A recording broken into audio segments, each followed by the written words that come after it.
Hello students, कैसे हो सभी? सभी अच्छे होंगे और अपनी पढ़ाई अच्छे से कर रहे होंगे। कल मैंने आपको एक असाइनमेंट सेंड किया था बेटा, और मेरे पास सिर्फ 5-6 बच्चों के जो है असाइनमेंट का सॉल्यूशन आया। बाकी बच्चे मतलब पढ़ाई कर ही नहीं रहे। तो आज मैं उस असाइनमेंट का सॉल्यूशन करवा रही हूँ, ठीक है? तो देखिए, फर्स्ट क्वेश्चन क्या था हमारे असाइनमेंट में। The radius and height of the cone are in the ratio 3:4। एक कोन की रेडियस और हाइट की रेशियो दे रखी है, और हमें क्या दे रखा है साथ में उसका CSA। हमसे पूछ रहा है कि रेडियस और हाइट क्या होगा। अब कई बच्चे इसको यहाँ से ये इमेजिन कर लेते हैं, ये जो इसमें रेडियस और हाइट दे रखी है ना, एग्जैक्ट यही होगी। नहीं बेटा, इसमें ये नहीं होगी। रेशियो का मतलब है कि रेडियस जो है हमारा 3 का मल्टीपल है और हाइट जो है वो हमारा 4 का मल्टीपल है। तो हम मान लेते हैं कि हमारे कोन की जो रेडियस है that is 3x and height is 4x। ये हम कंसीडर करते हैं क्योंकि मल्टीपल होगा कुछ ना कुछ, तो मल्टीपल हमने मान लिया x। अब हमें क्या दे रखा है साथ में CSA। हमने इतनी बार फॉर्मूलाज को रिवाइज किया बेटा, याद हो गए होंगे आपको। तो CSA कोन का क्या होता है? कर्व सरफेस एरिया क्या होता है? πr_l। तो हम यहाँ पर CSA इज πr_l, और वो हमें यहाँ इस क्वेश्चन में दे रखा है 23.1। तो हम सबसे पहले अब देखिए r जो है हमारे पास, चाहे मल्टीपल में हो, है तो सही कुछ ना कुछ। l नहीं है हमारे पास, तो हम l निकाल देंगे। हमारे पास एक रिलेशन होता है l, r और h के बीच में। जैसे हमारा ये कोण है, तो यहाँ पर ये हो गया आपकी l, this is r and this is h. We know that l square is equal to r square plus h square. Here r is 3x whole square plus h is 4x whole square.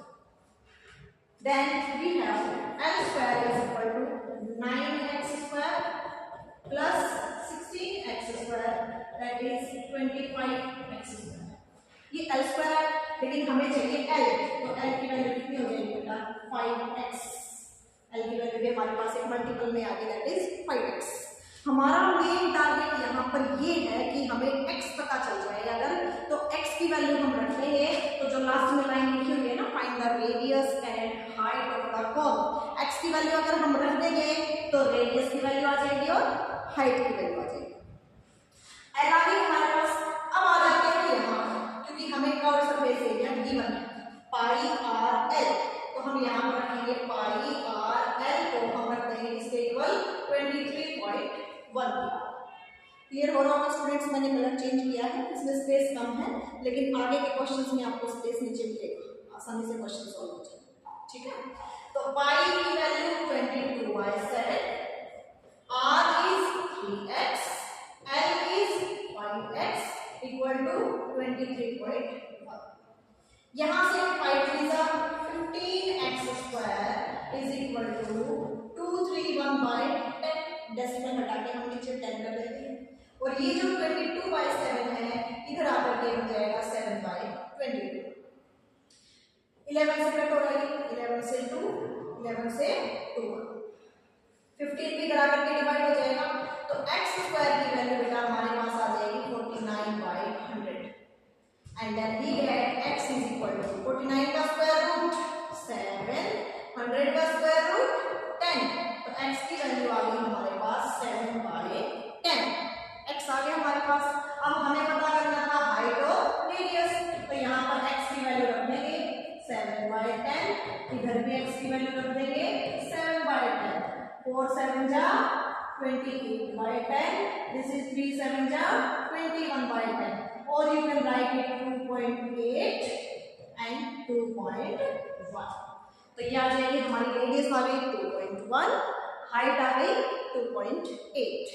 तो जिन बच्चों ने question solve किया है वो अपना match कर ले बेटा, इस तरह से जो है इसका सॉल्यूशन होगा। ये हमारी रेडियस और हाइट आ गई। This is our solution of first question. चलिए अब करते हैं हमारा नेक्स्ट क्वेश्चन, सेकंड क्वेश्चन। देखिए क्या है statement. A cone shaped roof has a diameter of 12 metre and a height of 8 metre. एक कोन की शेप की रूफ है, ठीक है?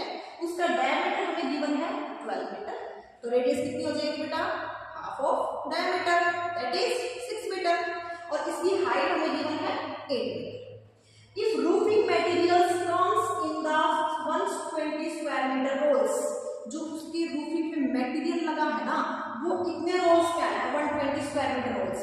It means that covered the CSA of cone, यानी कि ये आपको CSA गिवन है। Write the minimum number of rolls needed to cover this roof. कह रहे हैं कि मिनिमम नंबर ऑफ रोल्स निकालने हैं जो उस रूफ को कंप्लीटली क्या कर ले, कवर कर ले। ठीक है, तो देखिए इस क्वेश्चन में आते हैं बेटा। इस क्वेश्चन में हमारा ये जो है ये कोन की शेप में हमें एक रूफ दे रखा है। ठीक है, क्लियर हो रहा है? कलर थोड़ा सा उदास कर लेते हैं, या लाइट शेड कर देते हैं, लाइट शेड ये लो। ये कौन दे रखा है बेटा? आपको इसका डायमीटर दे रखा है 12 मीटर, तो रेडियस हो जाएगी 6 metre. Height is given at 8 metre. मैंने आपको कुछ पाइथागोरियन ट्रिपलेट्स बता रखे हैं, तो क्या क्या बनता है आपके पास? 6 8 का किसके साथ बनता है? नेक्स्ट वन जो थर्ड साइड है वो कितनी आ जाएगी? 10। 6 8 10, यानी कि हमारे पास लेंथ हाइट आ गई 10 मीटर। और अगर आप ऐसे नहीं कर पा रहे हैं तो अभी हमने फर्स्ट क्वेश्चन में भी किया है। The formula between the relation between L, R and H is L square is equal to R square plus H square। वहां से भी हमारी लेंथ की वैल्यू कितनी आ जाएगी? 10। डन। इसके बाद देखिए हमें क्या दे रखा है कि ये जो इसके रूफिंग में जो मटेरियल लगा है ना उसका हमें दे रखा है 120 स्क्वायर मीटर रोल्स। ठीक है, यानी कि आप यहाँ से समझिए, इसने पूछा हमसे मिनिमम नंबर ऑफ रोल्स, तो हम मान लेते हैं यहाँ पर मिनिमम नंबर ऑफ रोल्स लगे n। ठीक है, क्योंकि इसने जो भी नंबरिंग पूछी है वो हम मान लेते हैं n। तो यहाँ से एक बात समझने की ये है बेटा कि जो CSA होगा ना वो क्या होगा? n टाइम्स जो यहाँ पर दे रखा है ये कवर कर रही है 120 स्क्वायर मीटर, तो CSA is equal to n times into में 120। अब हमें फाइंड आउट करना है n, तो CSA निकालेंगे ना उसको 120 से डिवाइड कर देंगे, तो वो हमारा क्या आ जाएगा? Minimum number of rolls. तो करते हैं, तो CSA होता क्या है? It is also pi r l is equal to n into में 120। Pi is 22/7, r is 6 and l is 10 is equal to n into 120। 0 से 0 कैंसिल, 6 से 2, n की वैल्यू निकालनी हमने, तो 22/7 डिवाइडेड बाय 2, यानी कि कितना है आपके पास? 11/7। इसको अगर हम सिंप्लीफाई करेंगे दैट इज 1.5। अब हमसे पूछा गया है मिनिमम नंबर ऑफ रोल्स। अब n की वैल्यू आई डेसिमल में, तो एक बात बताइए बेटा, क्या डेसिमल में हो सकते हैं? आप कैसे कह सकते हैं हम क्या 1.5 रोल्स? नो, हम यहाँ पर बोलेंगे मिनिमम नंबर ऑफ रोल्स कितने हो जाएंगे? 1.5 के जो नियरेस्ट आपका दैट इज 2। वैसे तो 1 भी है लेकिन हम इसको लेंगे नेक्स्ट नंबर में इंक्लूड मांगते हैं इसको, तो हम इसको कितना लेंगे? 2।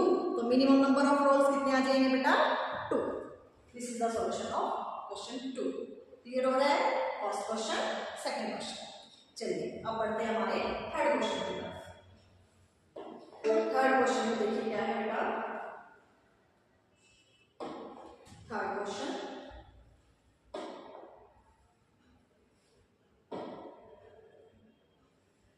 स्क्रीनशॉट हम लेते हैं नेक्स्ट का image, and this is our question number 3। Yes, this is our question number 3। A right circular cone has a volume of 539/6। Volume हमें राइट सर्कुलर कोन का दे रखा है, तो वॉल्यूम क्या होता है बेटा? 1/3 पाई r square h। 1/3 pi r square h, this is the volume of cone. वो हमें यहाँ इस क्वेश्चन में गिवन है 539/6। मैथमेटिकली लिख लिया हमने फर्स्ट लाइन को। आगे क्या करेगा? Height of the cone is the same as the length of the diameter of the base. समझिए बेटा क्या लिख रखा है इसमें कि जो कोन की हाइट है ना वो डायमीटर के इक्वल है, तो हाइट होती है h, डायमीटर होता है 2r, तो यानी कि हमें यहाँ पर गिवन है h is equal to 2r। Clear? Last में हमसे पूछा क्या गया है? Find the height and radius of the cone. Height और रेडियस पूछी गई है, तो यहाँ पर हम h की जगह, क्योंकि हमारे पास यहाँ पर है 2 वेरिएबल r और h, और हमें इनमें से किसी की भी, वैसे देखा जाए तो इनमें से किसी की भी न्यूमेरिकल वैल्यू तो हमें गिवन ही नहीं है, तो हम क्या करेंगे? हम h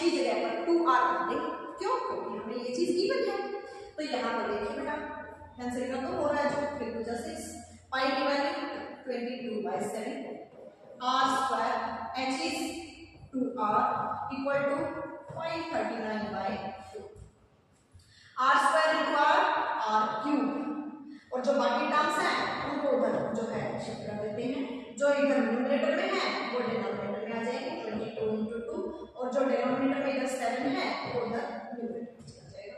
ठीक है, कैंसिल आउट कर लेते हैं। 12 22 से 22 2 जा 44, 9 बच गया, नहीं हो रहा है 11 से कर देते हैं, 11 2 जा 22, 11 4 जा 44, 11 5।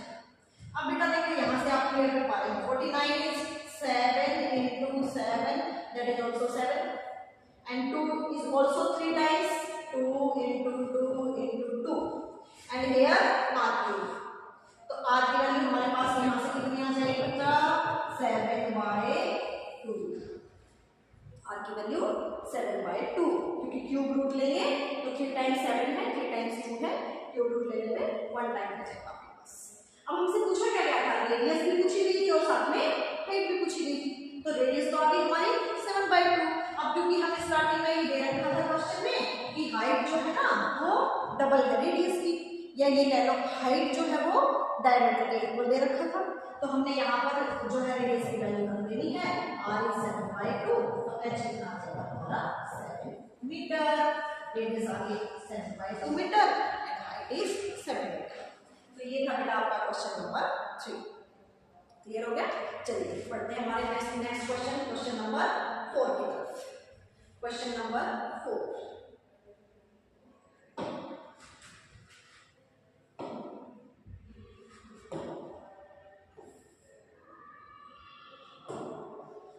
this is our question number 4. 3 solid spheres of copper with radii 1 centimeter, 6 centimeter and 8 centimeter. हमारे पास 3 स्फीयर्स दे रखे हैं बेटा, जिनकी हमें तीनों की इसमें रेडियस दे रखी है, और जब भी रेडियस प्लूरल फॉर्म में हो तो वहां पर वर्ड यूज होता है रेडियाई। तो हमें जो है तीनों की रेडियस दे रखी है 1 6 and 8, और उनको मेल्ट कर करके एक क्या बनाया गया है, सॉलिड स्फीयर बनाया गया है, यानी 3 छोटे छोटे स्फीयर थे उनको मेल्ट करके एक बड़ा स्फीयर बनाया गया है। रेडियस पूछ रहा है हमसे उस नए स्फीयर की, और साथ में हमसे क्या पूछ रहा है, वॉल्यूम पूछ रहा है। ठीक है, हम यहाँ पर जो है यहाँ पेज दे लेते हैं।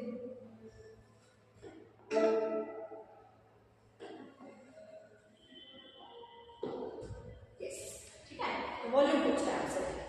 अब देखते हैं इसमें हमारा वॉल्यूम, तो 3 छोटे छोटे स्फीयर है, 3 छोटे छोटे स्फीयर, इनको मेल्ट करके एक नया स्फीयर बनाया। ठीक है, इस वाले स्फीयर की रेडियस है 1 सेंटीमीटर, इस वाले की रेडियस है 6 सेंटीमीटर, और इस वाले की रेडियस है 8 सेंटीमीटर। इस वाले की रेडियस पता करनी है हमें, हम मान लेते इसको कैपिटल आर। ठीक है, तो और साथ में वॉल्यूम पूछा गया है। तो एक बात बेटा ध्यान में रखें, जब भी इन फिगर्स को मेल्ट किया जाए यानी पिघला करके नई शेप दी जाए ना, तो उस केस में जो भी आपने नई शेप दी है और जो पहले शेप थी उन दोनों के वॉल्यूम में कोई चेंज नहीं आएगा, वॉल्यूम सेम रहेगा। ठीक है, तो यानी कि volume of these 3 spheres is equal to the volume of new spheres. तो इसका वॉल्यूम क्या रहने वाला है, क्या होगा स्फीयर का volume 4/3 pi r cube, here r is 1, इसका volume 4/3 pi r cube, here r is 6 plus 4/3 pi r cube यानी कि 8 का cube, and this is equal to 4/3 pi capital R cube. अब देखिए तीनों में से अगर हम यहाँ पर देख पा रहे हैं तो 4/3 पाई कॉमन आ जाएगा, और उधर भी राइट साइड पे यही है, कैंसिल आउट हो जाएगा। तो हमारे पास क्या बचेगा, 1 का क्यूब 1, 6 का क्यूब 216, 8 का cube 512 equal to capital R cube. Add कर लेते हैं इनको, 9 2 7 7 2 9, एंड आपको अगर याद हो बेटा तो ये 9 का क्यूब होता है, तो कैपिटल R आपके पास कितनी आ जाएगी 9 सेंटीमीटर।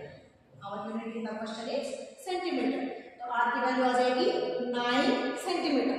यानी हमसे पहले पार्ट में यही पूछा गया था कि जो नया स्फीयर हुआ है आपका बन के तैयार हुआ है उसकी रेडियस क्या रहेगी, तो उसकी रेडियस रहेगी 9 सेंटीमीटर।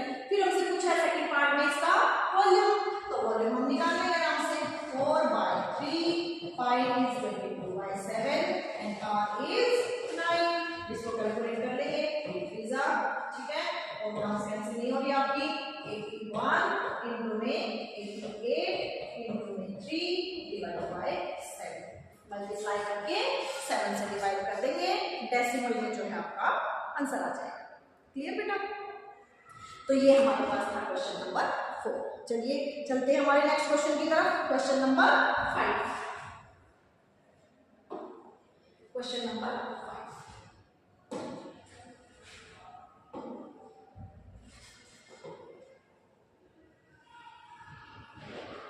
समझ आ रही है बेटा? समझ आ रहे हैं क्वेश्चन आपको?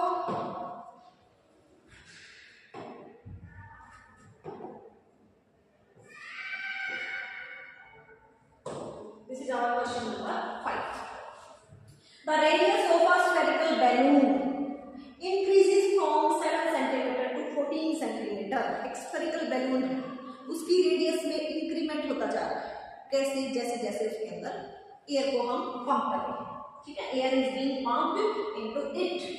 कह रहे दोनों केसेस में, यानी कि उसकी रेडियस जब 7 सेंटीमीटर थी तब, और जब उसकी रेडियस इंक्रीज होकर के 14 सेंटीमीटर हुई तब, दोनों केसेस में we have to find the ratio of their surface areas, ठीक है। अब स्फीयर है, स्फीयर का सरफेस एरिया क्या होता है बेटा? 4 pi R square, 4 pi R square, 4 pi R square ये होता है, ठीक है। अब रेडियस अगर हम पहले की बात करें, पहले की रेडियस की बात करें, अगर हम पहले की रेडियस की बात करें तो वो हमारी है 7 सेंटीमीटर, 7 सेंटीमीटर, और बाद वाली रेडियस की बात करें दैट इज 14 सेंटीमीटर। तो इसको हम कंसीडर करते हैं R1 और इसको लेते हैं R2। हमें निकालना क्या है? दोनों केसेस में सरफेस एरिया की रेशियो, यानी 4 पाई R1 स्क्वायर रेशियो 4 पाई R2 स्क्वायर। 4 पाई से 4 पाई कैंसिल हो जाएगा। R1 है आपके पास 7 का, 7 की वैल्यू, मतलब R1 की वैल्यू 7 है तो 7 का स्क्वायर, और R2 की वैल्यू है 14, 14 का स्क्वायर। 7 को लिख देंगे 7 into 7 square into 7 into 7, 14 square is 14 into 14, 7 से 2, तो रेशियो हमारे पास कितनी आ गई बेटा? 1:4, 1:4। मतलब क्या मतलब हो गया इस क्वेश्चन का कि जैसे जैसे एक बैलून की रेडियस 7 सेंटीमीटर से 14 सेंटीमीटर हो रही है, उस केस में उसका सरफेस एरिया 4 गुना बढ़ रहा है। 1:4 का मतलब है कि जब उसकी रेडियस 7 सेंटीमीटर थी तब उसका जो सरफेस एरिया था नेक्स्ट केस में, यानी जब 7 से 14 हुई, डबल हुई, तो उसका सरफेस एरिया क्या हो जाएगा? 4 टाइम्स। ये मतलब है।